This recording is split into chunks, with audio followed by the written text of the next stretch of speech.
Hello, everyone. I hope you're all safe and well. This week we're going to be looking at spoken word poetry. Um, again, instead of examining the poems that you wrote about for homework, we're going to look at a couple of new ones. I can only get audio to work in this format, so I'm going to play the audio for you and discuss it and give you some questions. And then I recommend going and watch the video for each one of these, though. I think the video and performance is an important aspect of each of these poems. I just technically can't make that happen currently. So the first, the instructions for the discussion assignment are similar to what we've been doing. I'm going to ask you for each poem to choose one question that I asked during the video discussion for each of the three poems and write a paragraph in response. And then for each poem, I'm going to have you do a reader response for one paragraph for each poem as well, referring to specific parts of the poems, including the questions listed here. How did it make you feel? What sticks in your mind after reading? How does it relate to your life? Someone you know, the media, songs, books, movies, TV, other poems. What's your opinion of the material presented, etc.? Okay, so let's dive in. We've already, earlier this semester, looked at a poem from Carlos Andres Gomez called What's Genocide? We're going to look at a poem here called If a Princess Tries to Kidnap Your Daughter.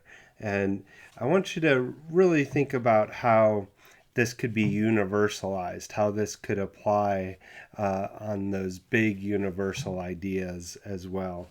Okay, so here's If a Princess Tries to Kidnap Your Daughter.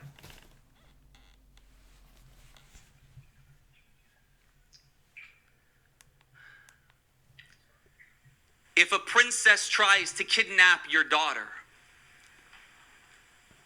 face the shadow. No, a princess can never evade this. The faceless man above, holding her translucent string, shrouding her in darkness. Brave his silhouette, dilated and distorted, swallowing each glimmer of light flittering from her body. No wonder she loves rhinestones. No wonder she is obsessed with pink. Unveils her skin as though air might shepherd light towards her gaunt plastic and chest magnified by the male gaze. She was never meant to be human. A siren called forth by war. Grief misnamed, distraction made to disguise our hearts with innocence. They have spent millennia readying this role for your daughter. Learn the chronology of what they will try to project her into. Princess Pretty, Princess Precious, Princess Mixed Girl, Princess Fetish, Princess Sassy, Princess Sexy, Princess Hot Girl, Princess Harlot. Refuse the epithet defended as compliment. It will not make her more special. It will not make her more safe. The word is dangerous and ubiquitous as a shaking chamber baptized by gunpowder. Refuse the pink tutu. Pink tube top made to fit a 3-week-old. Endless tiaras adorned with fake Congolese gemstones. The hard-etched thong made for a 9-year-old girl. Refuse the relentless pretties. They toss her way like glittering wreckage. I respond, President.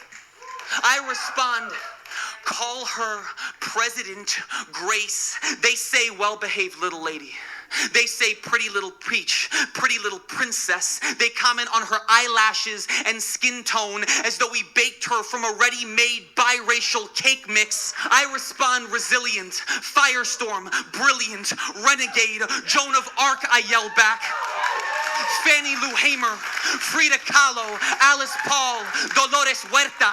I tell them how she arrived, writhing in the full-throated yell, how she shrieked into life 21 hours into labor, my daughter's pulse stuttering towards mute, how seconds away from being choked to death by the umbilical cord, she screamed her airways open so that oxygen could buoy her tiny lungs, how her head rose up on its own, a stubborn orchid from sturdy shoulders just 7 seconds after emergency surgery, 7 seconds from suffocating. Our daughter will be a neuroscientist, a biochemist who discovers the cure to progeria or Ebola. Our daughter will shoot 90% at the free throw line and adore Sophocles, Audre Lorde, and Mahmoud Darwish. Our daughter white knuckles her way to sleep, eyelids clenched, afraid that she might miss something if she blinked. She is many things. She is everything, all things radiating at once, but one thing she will never be is a princess. Okay, so I think that's a pretty powerful poem. I love this poem because it always brings me back memories of my daughter being born and also my son being born. So my daughter, when she was born, she just immediately felt strong and almost like the world was too small for her. Within a few weeks, just holding my fingers, she would hold herself up, right? She hated going to bed at night and woke up early in the morning and just always has, to this day, this huge imagination, this huge, ambition about her, right? But it also brings back memories for me. So this is my reader response of my son's birth, right? When my son was born, for 4.5 minutes, his heart stopped. He wasn't breathing. And just that moment, that scary moment as a father, right before he was born, the doctor told me in my ear that my wife needed to push him out on this push, or he wouldn't make it, and said not to tell her. Right? So there I am with my eyes trying to tell my wife how important this push is, right? And meanwhile, noticing that the room is filling with everybody coming to help for this baby being born. Literally, there were over 40 or 50 people who come. I forget what it is. It's a code something that everyone on duty has to come help. And trying to express to my wife, this has to be it, without scaring her, right? And then watching and trying to console my wife and tell everything's okay as I'm hearing them do CPR on my son. So every time between my daughter's birth and my son's birth, this poem has always made me a bit emotional. So I want to just go over a couple of things, and then I'll give you some questions for it. So first, I want to point out the term male gaze here, right? So this is a term used in feminist theory, originally in film theory, but it's transcended into all kind of cultural studies that argues that most literature, most film, and most cultural productions come from the male point of view. And the easiest way to see this is in film. If you're watching films this week, watch how the camera moves when it looks at a man versus how it looks when it's covering a woman, right? So what you see is as it covers a man, the camera is usually straight and just goes straight across, up and down, right? When it covers a woman, it zooms in on particular body parts. It does a kind of sultry, S or curve shape up and down the body, right? It focuses on the body in a much different way. Often in even parts of film that aren't supposed to be sexualized, right? It's just the tradition for how we film women versus men. And so what this term, the male gaze, has meant to bring about is just this idea that 97 or that most of our cultural productions come from the point of view of men, right? If you still have that women in Hollywood handout I gave out, you could look at some of the statistics, but it's like 97% of advertising directors are men, right? So there's a reason why half naked women are plastered on buildings and benches and sides of trucks, right? It's because it comes from the male point of view. Now, that doesn't necessarily mean it's always a bad thing, right? It just means, when you're a man trying to write, say, a movie or a book and trying to make a character who's a woman, you might even try to be the most responsible and caring and equal man that you could be. You're still not going to be able to capture what it means to be a woman, right? So that term male gaze there, I just want to point out, is very important and something to be focused on.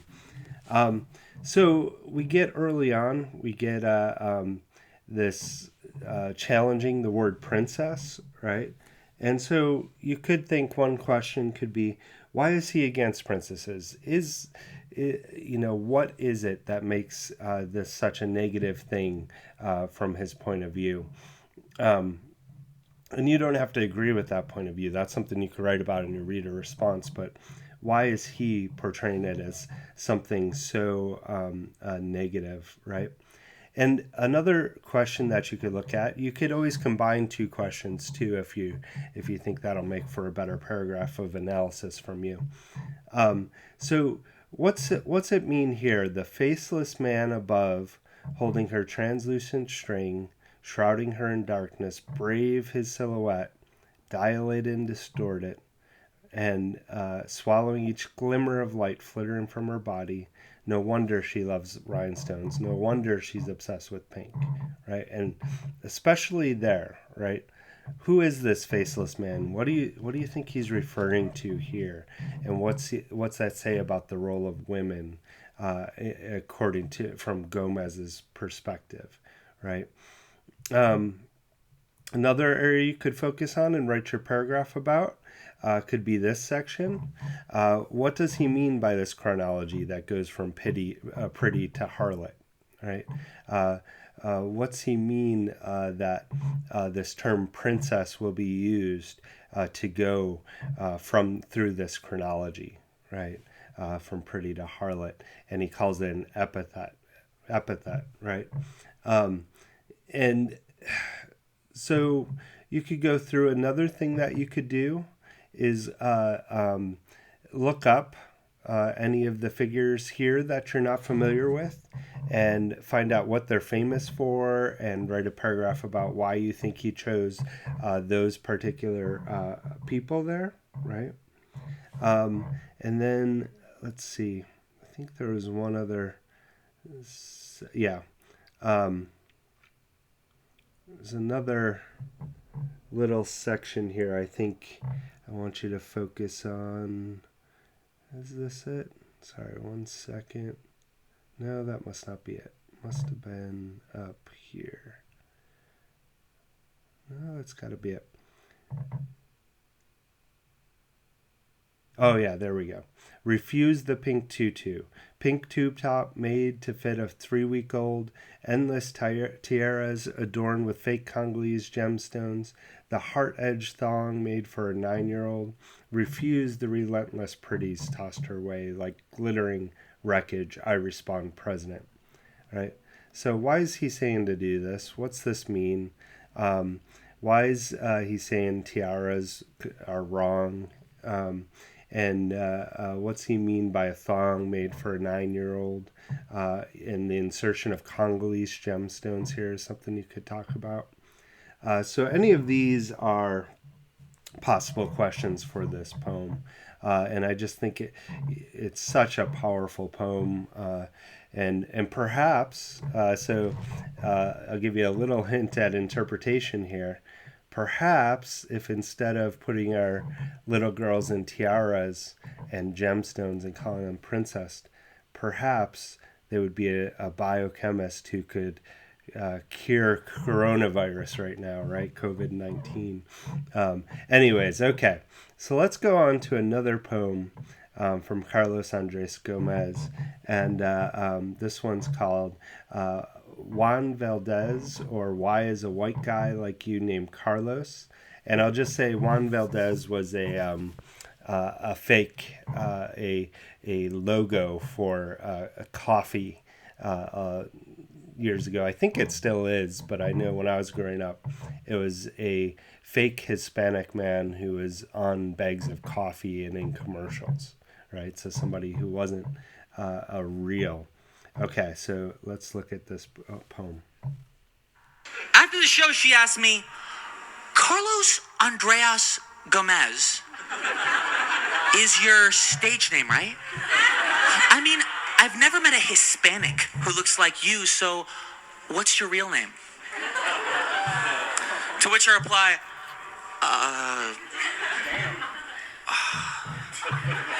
Zach, actually. Zach Morris. But I thought it'd be a lot cooler to use a Spanish name. It's a pretty smooth stage persona, though, isn't it? And I'll let you in a little secret. I have much better luck with the ladies using it.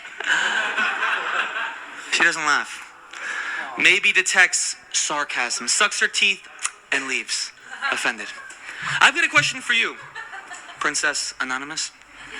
What exactly does a Hispanic look like?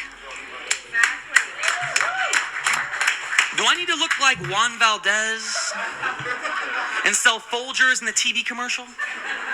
Sift my fingers through Colombian coffee beans I picked myself, sitting on the back of my reliable mule Conchita next to a broke-down Chiva and an oversized sombrero for me to look Latino, or like a Hispanic, as you say. And what is a Hispanic exactly? I could guess what you mean and assume that it's a low-priced gardening tool like the one buried in a shed behind your Victorian summer home, or that invisible harvesting instrument that picks all of your grapes for you and has to survive on slave-wage plantations without unions, bathroom breaks, or vacation. Or maybe when you say a Hispanic, you mean your stand-in parent. That person who raises your kids for you when you're tired of being a mom. That mouthless set of infinite hands and knees that scrubs the shit from your toilets and throws away the used condoms when you forget to hide them. And I don't have a backyard or a lover on the side, or kids for that matter, so maybe I just haven't had the need yet, but I haven't come across a Hispanic thus far in my life, nor have I met a black, a Chinaman, or a towel-headed Arab anytime recently either. But I have met Latinos. Proud of the vibrant quilt we've had to weave over centuries across an endless cemetery that cradles our past, a swollen dust underneath our souls wherever we stand, that we nickname home, twisting roots at war, looking for nothing else but to be held. You know, held like a family grasping onto each other because they've left behind everything and only have each other left. Arriving on Mars without a guidebook or a map, I have met Latinos who people think are Aboriginal in Patagonia, East Asian in Chile, West African in La República Dominicana, Scandinavian Argentina, Native American in Colombia. I have met Latinos who look like Juan Valdez and can't speak a word of Spanish. Others who look like Hillary Duff with a mother who looks like Hillary Clinton, that are from Paraguay and teach Spanish grammar in Puerto Rico. Latinos who speak Quechua and nothing else. Dance cumbia like the horizon is on fire because of them, and now they're trying to burn tomorrow to the ground. I have met Latinos who cook like they're broken English moms and mispronounce their own last names. Colombians who don't know who Gabriel Garcia Marquez is. Dark-skinned Dominicans who hate Haitians because they remind them that they're African. Blue-eyed Cubans. Blue-eyed Cubans who spit poetry about revolution and mean it. Living with two parents in Miami who lost their mansions in the 1950s to it. I don't tattoo my body because my veins are already too full with ink. Passion-rich pigments that can't help but pulse and flow. Look at my heart, you short-sighted fool. I mean, really, look at it. Cut open my chest and stare at that proud glow, and then ask me if I look Latino. Okay, so yeah, he's, I just think, such a powerful poet, right? There's biting sarcasm and wit, and then there's just very insightful and useful commentary throughout, right? So we get this idea. He starts with this girl, right? This anonymous girl who just asks him if he's really Hispanic or not, right? And then he refers to Zach Morris, a fictional character, right? Later on, he refers to Juan Valdez or Valdez. And throughout, he's referring to all different kinds of stereotypes and and then referring to all different kinds of peoples that can be characterized or put under this umbrella term, right? One area that I think would be good for you to write about would be, let's see, where is it? Write down, I lost it, I had it. Having trouble with this today. Okay, so you could write about what he's trying to get at using those fictional characters versus reality. That's one possible thing to write about. You could. Oh, here we go. Okay, so I would want you to explain this section of the poem. I could guess what you mean and assume that it's a low-price gardening tool, like the one buried in a shed behind your Victorian summer home, or that invisible harvesting instrument that picks all of your grapes for you and has to survive on slave wage plantations without unions, bathroom breaks, or vacation. Or maybe when you say Hispanic, you mean your stand-in parent, the person who raises your kids for you when you're tired of being a mom, that mouthless set of infinite hands and knees that scrubs that shit from your toilets and throws away the used condoms when you forget to hide them, and I don't have a backyard or a lover on the side, or kids for that matter. Okay, I would love for you to break that down in your paragraph and explain what he's getting at there, right? What's he mean by, is it a tool? Why do you use the word Victorian there? Why do you think he invoked the word plantations? Right? And what's he trying to accomplish through that section? What do you think he's trying to challenge? What norms or ideas is he trying to challenge there? And that would be a good question for the whole piece, is what kind of norms or traditions is he trying to challenge as a whole, right? And I think that's all I want to go over there. You could, one last thing, you could look up like Gabriel Garcia Marquez and what he means by revolution here, and that could be a possible. But I think that section I pointed to you before is probably the main area to focus on for your paragraph on this one. Okay, let's look at one last one. It's called Pride by Joanna Hoffman. And so this changes topic a little bit. And what I want you to focus on as we listen to it really are what words stand out to you? What words really jump out, and why is she using those specific words that really jump out in her description, especially nouns or powerful descriptive words?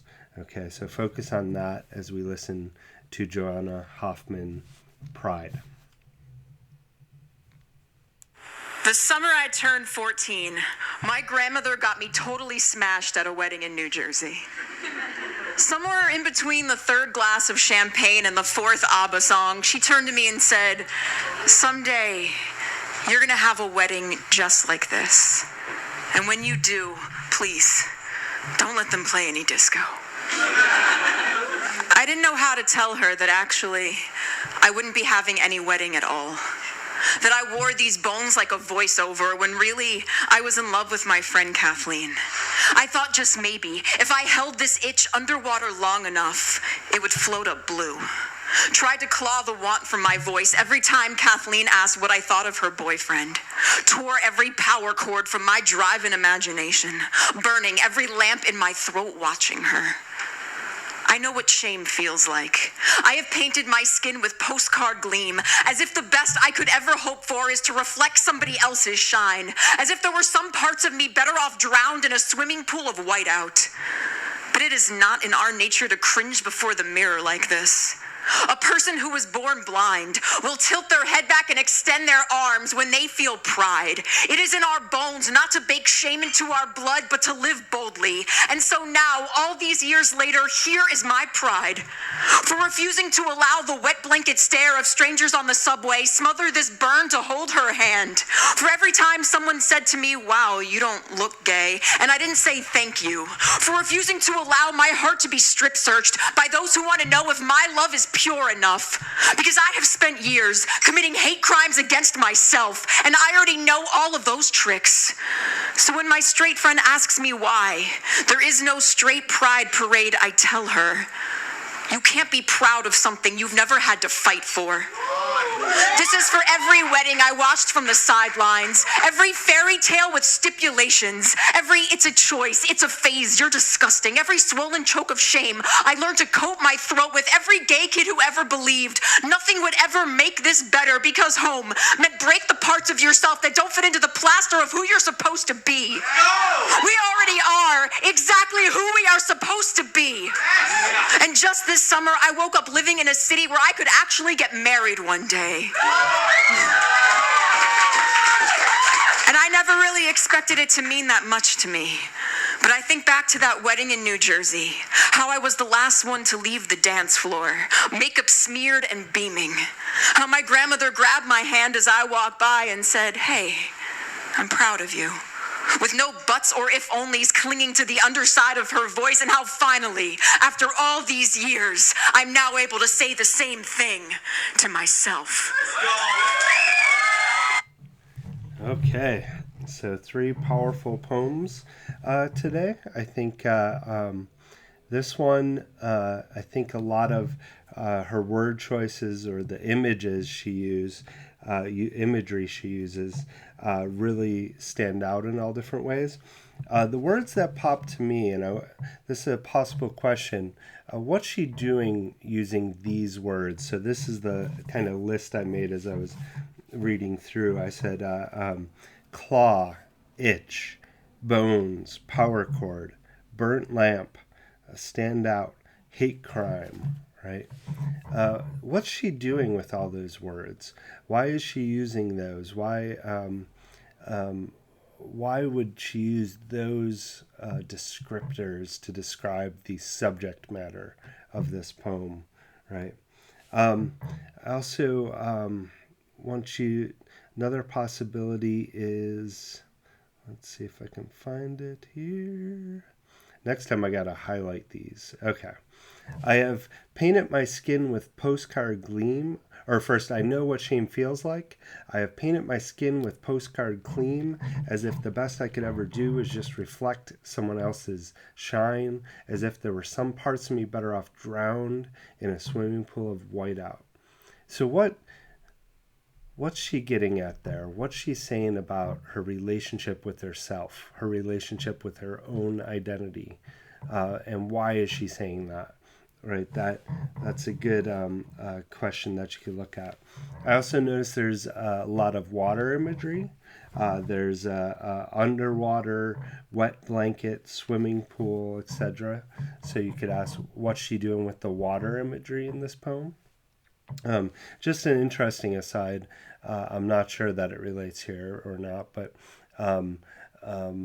there's a lot of water imagery in what's called French feminism, and it's this idea of women should embrace fluidity through change and growth and fluidity.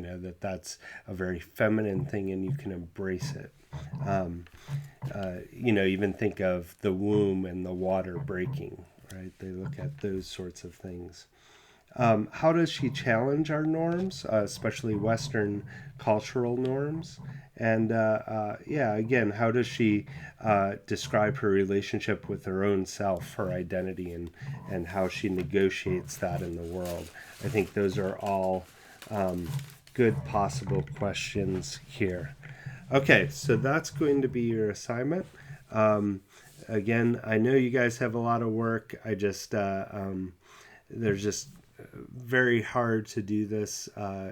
Most of this should be discussion in class, right?